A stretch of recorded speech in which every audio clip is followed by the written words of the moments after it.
आज तिच्या बहिणीच्या घटस्फोटाची तारीख होती आणि तिच्यासोबत रियाला जायचे होते. पण आत्तापर्यंत केसची व्यवस्था बघणारे वकील आजारपणामुळे येऊ शकणार नव्हते. त्यामुळे त्यांनी ती काम एक हरहुन्नरी अशा अंशला दिले. तोही तयार झाला. रुबाबदार अंशला वकील कमी आणि मॉडेलच जास्त वाटत होता. मुलींना एका नजरेत आवडेल अशी त्याची पर्सनॅलिटी होती. त्याची केसचा सगळा स्टडी केला आणि आपल्या असिस्टंटला घेऊन कोर्टाकडे निघाला. रियासुद्धा आपल्या बहिणीसोबत कोर्टात पोचली होती. दोघीही थोड्या नर्वस होत्या. तितक्यात तिच्या आईचा फोन आला. बाबा आजारी होते, त्यामुळे आई आणि बाबा काही कारणास्तव येऊ शकत नव्हते. आईने काळजीने तिला कॉल केला होता, पण आवाज येत नसल्यामुळे ती थोडी बाजूला गेली.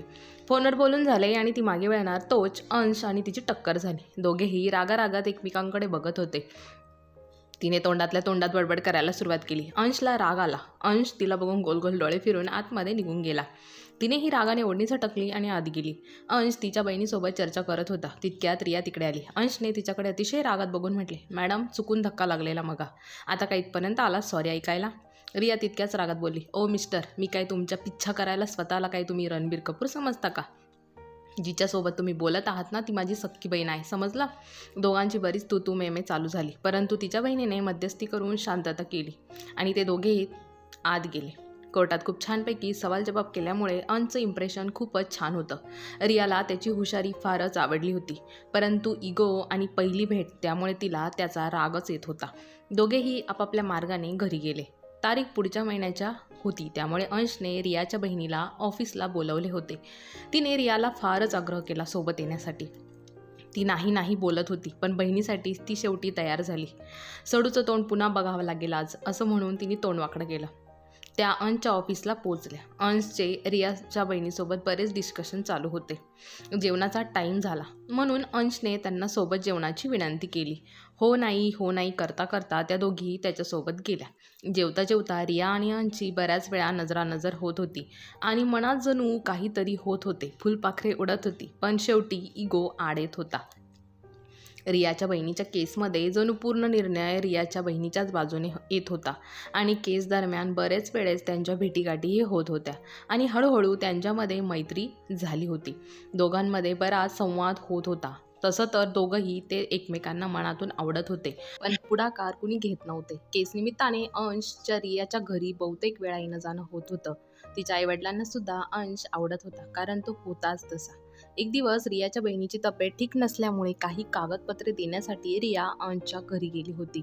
त्याचा स्वतःचा असा 2 BHK फ्लॅट होता. ती त्याच्या सोसायटीच्या आत गेली आणि तिथून त्याच्या घरात गेली. आतील पसारा बघून तिने तर चक्क कपाळालाच हात लावला. तितक्यात अंश किचनमधून पास्ता घेऊन खातच बाहेर येत होता. तिला बघून मात्र त्याचे डोळेच मोठे झाले. ॲक्च्युली आज कामवाल्या मावशी आल्या नाही म्हणून हे सगळं कसं अस्तव्यस्त आहे. बसा ना तुम्ही प्लीज, मी करतो साफ, असं म्हटलं. रियाने त्याची मदत करायला सुरुवात केली. बाहेर मुसळधार पाऊस चालू होता आणि रिया आता अंशच्या घरीच होती. ती स्वतःच्या घरी जाऊ काही शकत नव्हती. अंशने दोघांनाही कॉफी केली. बऱ्याच गप्पा झाल्या. नंतर ती गॅलरीत जाऊन पाऊस बघू लागली. अंशसुद्धा लांबून तिला डोळे भरून बघत होता. अचानक वीज चमकली आणि तिने धावत जाऊन अंशला मिठीच मारली. बस, सगळं काही जणू स्तब्ध झालं होतं. तिच्या त्या मिठीने अंश स्तब्ध झाला. त्याच्या हृदय 500च्या स्पीडने धावू लागले होते. त्याचे हात तिच्या कमरेवर गेले आणि त्याच्या ओठांनी तिचे ओठ कधी काबीज केले त्यालाही कळलं नाही. तिच्या अंगातून एक वेगळीच भावना वाहू लागली. तिने त्याला अजिबात विरोध केला नाही आणि साथसुद्धा दिली नाही. कसल्या तरी आवाजाने दोघेही भानावर आले. पाऊस थांबला होता. तिने पटकन बॅग घेतली आणि मागे न वळता ती सरळ घरी गेली. तिला त्याच्या त्या स्पर्शाने एक प्रेमळ भावना मनात धावत होत्या आणि ती गुंतत चालली होती. त्यानंतर त्यांची भेट होत होती, पण ते एकमेकांना जणू टाळतच होते. अंशला आपण काही चुकलो, तिला आवडले नसावे असे वाटत होते, परंतु त्याला समोर जायला ती लाजत होती. अंशला आता हा दुरावा नको वाटत होता. त्याच वेळेस तिच्या बहिणीच्या केसचा निकाल लागला आणि तोही त्यांच्याच बाजूने लागला. सगळे आनंदी झाले होते, पण अंश नाही, कारण आता कदाचित रिया भेटणार नाही म्हणून तो दुःखी होता. तो असा लवकर निघून का गेला म्हणून रिया चिंतेत होती. तिने केस जिंकली म्हणून मिठाई अंशला देऊ नये असे बाबा तिला बोलले आणि ती त्याच्या घरी गेली. तो देवदास बनून गॅलरीत बसला होता. ती त्याला पेढे दिले आणि लगेच निघणार तोच त्याने तिला मागूनच हाताने खेचून गच्च मिठीत घेतले. तिलाही जणू तडपत्या विस्तवावर पाणी पडावे असे वाटत होते. दोघेही बराच वेळ एकमेकांच्या मिठीत होते. अंशने तिला तिथेच प्रपोज केले आणि लगेच तिच्या आईबाबांकडे लग्नाची रीतसर मागणी घातली. अंशला फक्त आई होती. सगळे तर तयार झाले आणि अगदी अगदी एका महिन्यात साध्या पद्धतीने दोघांचं लग्न झालं. दोघेही खुश होते, खूप जास्त. सत्यनारायण पूजा झाली आणि आज त्यांची ती खास रात्र होती. दोघेही रूममध्ये आले. रियाने कडकडून त्याला मिठी मारली. दीर्घ मिठीनंतर त्याच्या अधीर ओठांनी तिच्या ओठांचे चुंबन घेतले. ती त्याला उत्स्फूर्त प्रतिसाद देत होती. दोघेही एकमेकांच्या बाहुपाशात होते. कपड्यांचा अडसर कधीच दूर होऊन दोन जीव एक झाले होते आणि आज त्यांच्या त्या पवित्र मिलनाची तो पाऊससुद्धा साक्ष देत होता.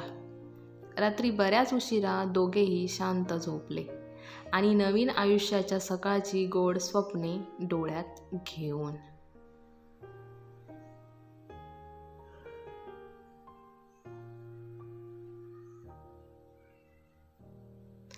तर मित्र आणि मैत्रिणींनो, कशी वाटली ही छोटीशी कथा मला जरूर सांगा आणि आपल्या चॅनलवर जर नवीन असाल तर चॅनलला सबस्क्राईब नक्की नक्की नक्की करा.